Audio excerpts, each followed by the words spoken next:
Iran के supreme नेता Ayatollah Ali Khamenei ने शुक्रवार को तेहरान की ग्रैंड मस्जिद में नमाज पढ़ाई। इस दौरान अपने संबोधन में खामेनेई ने दुनिया भर के मुसलमानों से एकजुट होने और कुरान के बताए रास्ते पर चलने की अपील की।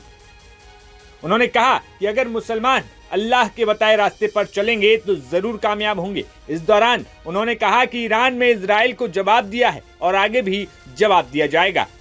खामेनेई का ग्रैंड मस्जिद से यह संबोधन इसलिए भी खास है क्योंकि करीब 5 साल के बाद उन्होंने यहां आकर नमाज पढ़ाई और अपनी बात रखी। लेकिन इन सब के बीच भारत में भी कई जगहों पर नसरुल्लाह की मौत पर इजराइल के विरोध में प्रदर्शन देखने को मिले। जहां श्रीनगर में प्रदर्शन के दौरान जमकर भाषणबाजी की गई, तो वहीं दूसरी तरफ हैदराबाद में भी लोग कैंडल मार्च करते हुए सड़कों पर निकले। इस्राइल इस्लाम का दुश्मन, इस्राइल वहदत का दुश्मन, इस्राइल वहदत का दुश्मन, इस्राइल सैयद के फरमान पर जान भी कुर्बान है। मुझे कायनात का खालिक कह रहा है, मैं मोहब्बत करता हूं। मोहब्बत किससे है? मोहब्बत उनसे है जो मैदान जंग में डट जाते हैं। मोहब्बत किससे है? मोहब्बत उनसे है। बता दें कि गुरुवार को दक्षिणी लेबनान में हिजबुल्लाह के एक फील्ड कमांडर को मार गिराया इजरायली सेना जहां ग्राउंड ऑपरेशन चला रही है। इजरायली डिफेंस फोर्सेस यानी कि IDF ने बताया कि वायुसेना के एक ज्वाइंट ऑपरेशन में एयर स्ट्राइक के दौरान हिजबुल्लाह कमांडर की मौत हुई थी। इस मौत के बाद दुनिया के तमाम शिया मुस्लिमों में रोष देखने को मिला। श्रीनगर में भी शिया मुस्लिमों ने जो प्रदर्शन किया उसमें तमाम बड़ी बातें कही गई।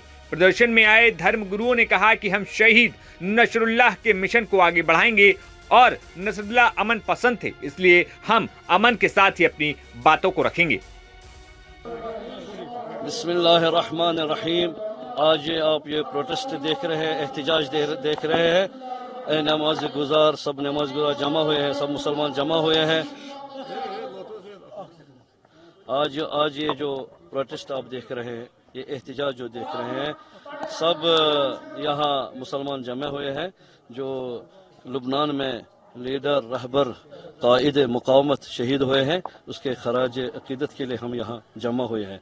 और हम ये जानते हैं कि शहीद मौसूफ जो है हामी थे मुस्तज़फ़ीन के, और उन्होंने अपनी मुजाहिदत से सालों साल हामी बने। मुस्तज़फ़ीन जहान दाई इत्फाक और इत्तेहाद रहे, हमेशा अमन का पैगाम देते रहे और इस राह में जाम नोश कर गए। और हम आज उसी शहीद के रास्ते को, मिशन को कायम और दायम रखना चाहते हैं। इसलिए हम आज यहाँ जमा हुए हैं। तमाम उम्मत मुस्लिमा को ताज़ियत पेश करते हुए हम शहीद के मिशन को जिंदा रखना चाहते हैं। जहां नसरुल्लाह की मौत पर श्रीनगर में प्रदर्शन देखा गया, तो दूसरी तरफ हैदराबाद में भी लोगों ने सड़कों पर उतरकर प्रदर्शन किया। क्या बच्चे, क्या युवा और क्या बूढ़े, सभी लोग नसरुल्लाह की मौत पर कैंडल मार्च करते हुए सड़कों पर निकले और इजराइल के विरोध में जमकर नारेबाजी की।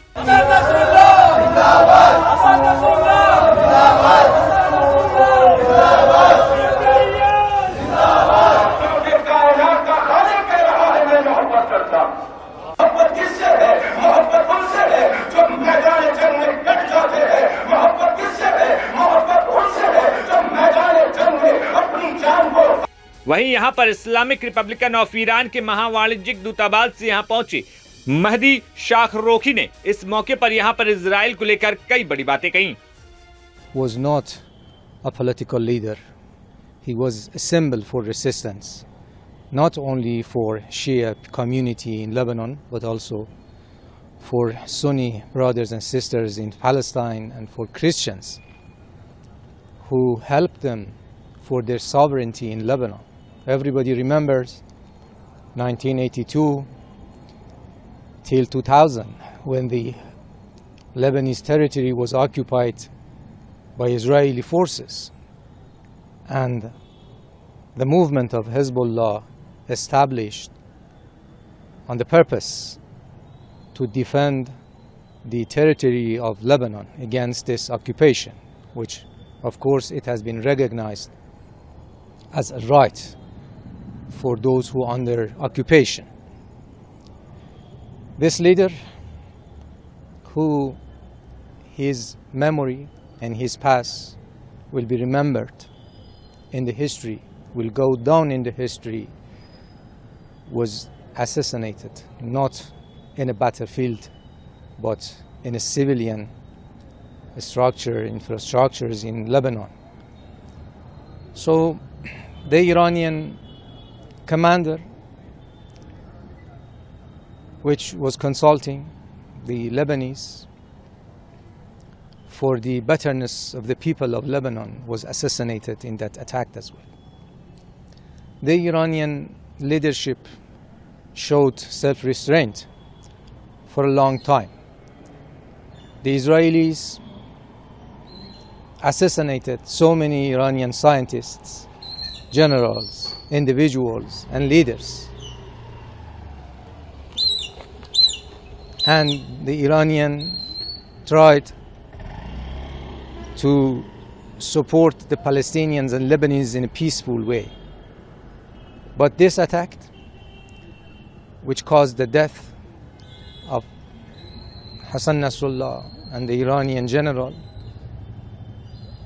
made Iranian to show their tooth as well. The Iranian True Promise Second was a tool of retaliation under the Charter of the United Nations that will let the sovereign states to defend themselves. बता दें कि इस समय दुनिया के शिया मुसलमान लगातार Israel के खिलाफ अपना गुस्सा दिखा रहे हैं। जहां ईरान के तेहरान की ग्रैंड मस्जिद में नमाज पढ़ी गई तो वहीं लोगों ने जमकर विरोध प्रदर्शन किया। ईरान के सुप्रीम नेता अयातुल्ला अली खामेनी ने शुक्रवार को तेहरान की ग्रैंड मस्जिद में नमाज पढ़ाई। इस दौरान अपने संबोधन में खामेनी ने दुनिया भर के मुसलमानों से एकजुट होने की अपील की और कुरान के रास्ते पर चलने की बात कही। उन्होंने कहा कि मुसलमान अगर अल्लाह के बताए रास्ते पर चलेंगे तो जरूर कामयाब होंगे। इस दौरान उन्होंने कहा कि ईरान ने इजराइल को जवाब दिया और आगे भी जवाब दिया जाएगा। खामेनी का ग्रैंड मस्जिद से ये संबोधन इसलिए भी खास है क्योंकि यहाँ पर 5 साल के बाद खामेनी जो है नमाज पढ़ाने के लिए आए थे। खामेनी ने कहा कि दुनिया भर में इस्लाम के दुश्मन इस तलाश में लगे हैं कि मुसलमान एक ना हो और उनको कमजोर करके फायदा उठाया जा सके। इस्लाम के ये दुश्मन फिलिस्तीन, यमन, लेबनान, हर जगह मुसलमानों के दुश्मन है। इजराइल पर निशाना साधते हुए उन्होंने कहा कि मुसलमानों के इन दुश्मनों की कमांड एक जगह पर है, वहीं से ये साजिशें होती हैं। इजराइल के लेबनान में हमले के बाद खामेनी ने बंकर में पनाह लेने की बात सामने आई थी। सार्वजनिक तौर पर अब जो दिख रही है, ईरान से गाजा और गाजा से लेबनान तक हमें एकजुट होकर गरीब मुसलमानों की हिफाजत करनी है। मैं आज खास तौर से लेबनान और फिलिस्तीन के मुसलमानों की बात करना चाहता हूं। फिलिस्तीन के लोगों को अपने नसीब के फैसले लेने का पूरा हक है, उनके इस हक को छीना नहीं जा सकता। फिलिस्तीन पर कब्जा पूरी तरीके से नाजायज है। ये लोग जो फिलिस्तीन पर कब्जा कर रहे हैं ये तो बाहर से आए हैं।